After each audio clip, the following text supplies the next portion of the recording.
का जो बचा हुआ मतलब जो हिस्टोरी था, मैं आज फिर वो बोलना चाहती हूँ, दूसरा नंबर 2। तो फिर क्या हुआ, फिर वो लड़की जो नहीं करना चाहता था वो सब कुछ उसका जीजी मतलब उसका जीजू करा रही है। उसका गंदी नज़र, उसका गंदी वो सब कुछ वो लड़की को सहन करना पड़ रहा था उसको, साली को। फिर जब उसका जीजी पूरी तरह से ठीक हो गया, उसको लगे सचमुच हमें अपने जीजू के साथ रहने लगी हूँ बोल के, मेरे दीदी पूरी तरह से ठीक हो गए, ऐसा उसका दिमाग में उसने डाल दिया पापा ने। तो फिर जब उसका दीदी हॉस्पिटल से ठीक होकर घर पे आए, ससुराल डायरेक्ट ससुराल में आए, तो उसका ससुर देख के बहुत खुश हो गया। फिर उसके बहन बोले, बहन तू इधर है? तो बोले हाँ, मैं इधर आके देख अब्बा के मतलब तुम्हारा ससुर की जीजू के देखभाल करने के लिए आया। बोले बहुत अच्छा किया। फिर उसके जीजू ने बीच में से बोले, तुम एक घर पे नहीं रह सकते, तुम यहाँ से चले जाओ। उसको बीवी को बोल रहे, तुम यहाँ से चले जाओ, मैं तुमको रखना नहीं चाहती यहाँ पे। तो फिर उसके पापा, लड़का का बाप तो एकदम शौक हो गया।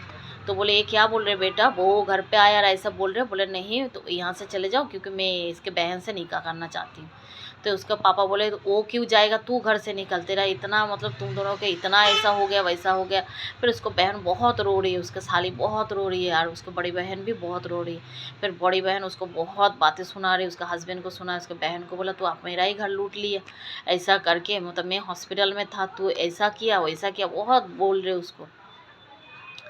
तो फिर उसके बहन बहुत रो रहे, मतलब कुछ भी जवाब नहीं दिया, रोते जा रहे, कुछ भी नहीं बोला, क्योंकि उसको पता था जे मैं जो किया मेरे दीदी के लिए किया।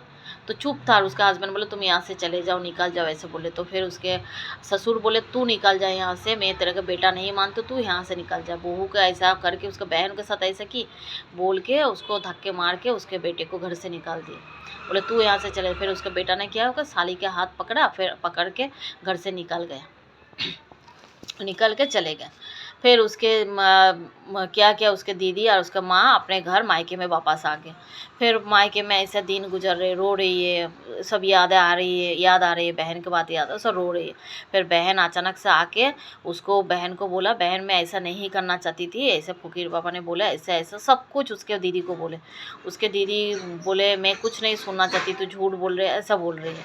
बोले नहीं मैं सच बोल रही हूँ, ऐसा ऐसा हुआ, मैं सच बोल रही हूँ। फिर भी उसके बहन ने कुछ भी उसके दीदी नहीं सुन रहा था बोल के बहन रोते रोते घर से चले गए। जब मेरा दीदी सुनने का तैयार ही नहीं है, फिर वो चले गए। फिर उसके दीदी के दिमाग में आया जे कुछ तो गड़बड़ है। हाँ, कुछ तो गड़बड़। ऐसा कोई होता है क्या, जीजा के साथ रिश्ता बनाते हैं तो कोई दीदी ठीक हो जाते हैं उसके बहन, ऐसा होता है क्या? तो फिर उसके दिमाग में ये सब ख्याल आता है। फिर वो सीधा पुलिस स्टेशन गया, जाके पुलिस को सब बताया, जैसा ऐसा ऐसा ऐसा सब हिस्टोरी बताया। तो पुलिस ने क्या किया, वो गया वहाँ पे, दरगाह पे गया, जाके वो फ़कीर बाबा को पकड़े जे ऐसा ऐसा मारे। जब उसको बहुत मारे, उसको अंदर रखे, उसके बहुत जब टॉर्चर किए, तो सब उसने उगाल दिया जे मैंने झूठ बोला था वो, क्योंकि मेरे ऊपर बहुत विश्वास करता था, बहुत उसका बहन मेरे ऊपर हर चीज़ विश्वास करता, जो भी करने जाते थे मेरे को पूछ के करते थे। तो मैं उसका फ़ायदा उठाया। उसका जीजू ने मेरे को बहुत सारा पैसा दिए थे जे मेरा साली को ऐसा बोलना, मैं साली से निकाह करना चाहती हूँ, मेरे बीवी पसंद नहीं है। तो फिर सब बोल दिया पुलिस को। तो फिर पुलिस ने उसको जेल में डाल दिया, फ़कीर बाबा को जेल में डाल दिया, ढोंगी को डाल दिए। फिर उसके बहन क्या किया, जो बहन को ढूंढ रही है, जे उसके दीदी जे मेरा बहन को लेके कहाँ गया क्या मालूम मेरा हस्बैंड। तो फिर उसका एड्रेस मिला, फिर गया तो जाकर देखा वहाँ पे, देखा तो जाके देखा वहाँ पे निकाह चल रहा है। मतलब निकाह के लिए सब रेडी मतलब हो गया है, निकाह हुआ नहीं तो सब रेडी थे। तो फिर निकाह के लिए सब बैठे थे, बहन उसका हस्बैंड सब बैठे थे। तो फिर जाके वहाँ पे पुलिस को लेके जाके फिर उसको बहन को सब सच सच बताया। फिर उसके बहन ने वो ढोंगी वो पुलिस लेके गया था जी, अगर मेरा हम लोग का बात पे नहीं यकीन किया तो फिर वो उसका ढोंगी उसको सब बताएंगे उसका बाबा। तो फिर उसके बहन को सब कुछ बताया जी, ऐसा ऐसा मैं इसके कहने पर किया, इतना पैसा दिया उसके कहने पर, क्योंकि तुमको चाहती थी, तुम्हारे ऊपर नज़र डाल के रखी थी और तुम्हारी दीदी को छोड़ना चाहती थी, ये सब उसने पैसे के लिए की, पैसा दिए थे मेरे को, ऐसे कहने बोले था ऐसा ऐसा तुमको, तो मैंने सिर्फ तुम्हारे जीजू के कहने पर ये सब किया। तो फिर पुलिस उसके क्या क्या जीजू को बहुत उसने उठ के आके थप्पड़ मारा उसके जीजू को। तो फिर उसके बाप ने भी बोला, उसके लड़का के बाप ने, जे मैं तुझे आज जायदाद से बेदखल करती हूँ, क्योंकि उसे एक फोटी कड़ी नहीं दूंगी, ऐसा लड़का नहीं होना चाहिए था। बोल के फिर उसके बाप ने बोला, जे बेटी तुम लोग का तो पास कोई सहारा नहीं है, बाप नहीं है, माँ है, मेरा जितना भी दौलत है, जितना कुछ है, मैं तुम दोनों बहन का नाम लिख दूंगी, क्योंकि तुम दोनों का ज़िंदगी उस मेरा बेटा ने बर्बाद करके रख दिया। फिर उसने ससुर ने ऐसा बोला, मैं दोनों बहन के नाम पे सब कुछ दे दूँगी, हाँ, दोनों की ज़िंदगी तुम मेरा बेटे ने बर्बाद कर दिया। तो फिर उसके बेटे को पुलिस पकड़ के लेके गया, ढोंगी को लेके गया। तो फिर दोनों बहन को उसके बाप ने बहुत मान सम्मान बहुत मोहब्बत से रखे, उसके माँ भी घर पे है। तो फिर मैं यही कहना चाहती हूँ, किसी के बात में आके कुछ भी नहीं मानना चाहिए, अल्लाह के ऊपर अकीदा रखना चाहिए, अल्लाह के ऊपर उम्मीद रखना चाहिए, जो अल्लाह जो करेंगे सब ठीक करेंगे। कोई ठीक नहीं करने वाला है, सिर्फ अल्लाह के अलावा कोई ठीक नहीं कर सकती।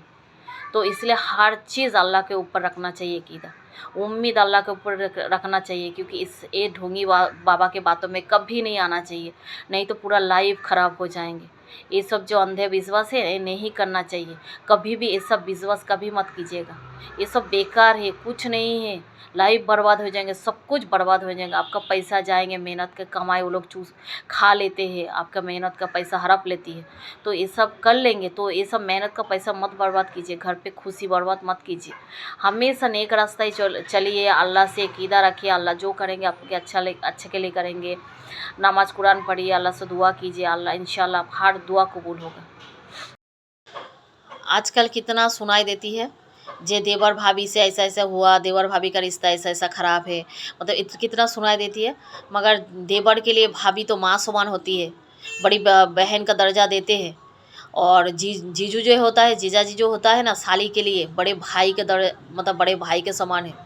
हाँ, इसलिए मतलब क्या हो गया सब दुनिया वालों को सोचती हूँ, मतलब एक एक जीजाजी भी कितना गंदा निकलते हैं, एक साली अपनी बहन भी कितना गंदा निकलते हैं, तो पीठ पीछे बहन के पीठ पीछे गंदा काम करते रहती है, बहन को धोखा देती है, बहन का घर बर्बाद करती है।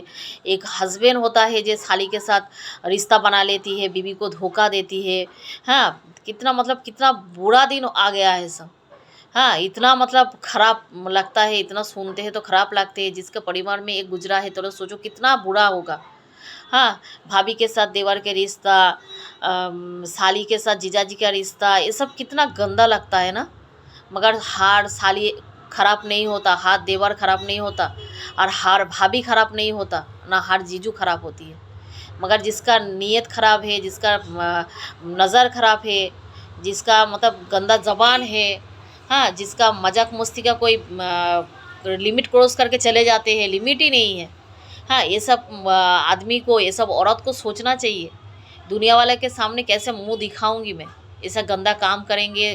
हाँ, तो कैसा मुंह दिखाते हैं, कैसे मालूम है, कैसे करते हैं क्या मालूम। से अल्लाह से दुआ करती हूँ जो हर घर पे हर इंसान अच्छा रहे, उसका नीयत अच्छा रहे, उसका नज़रिया अच्छा रहे, उसका ज़बान साफ रहे। हाँ, फिर अगर मतलब ये सब रहे तो अच्छी बात है।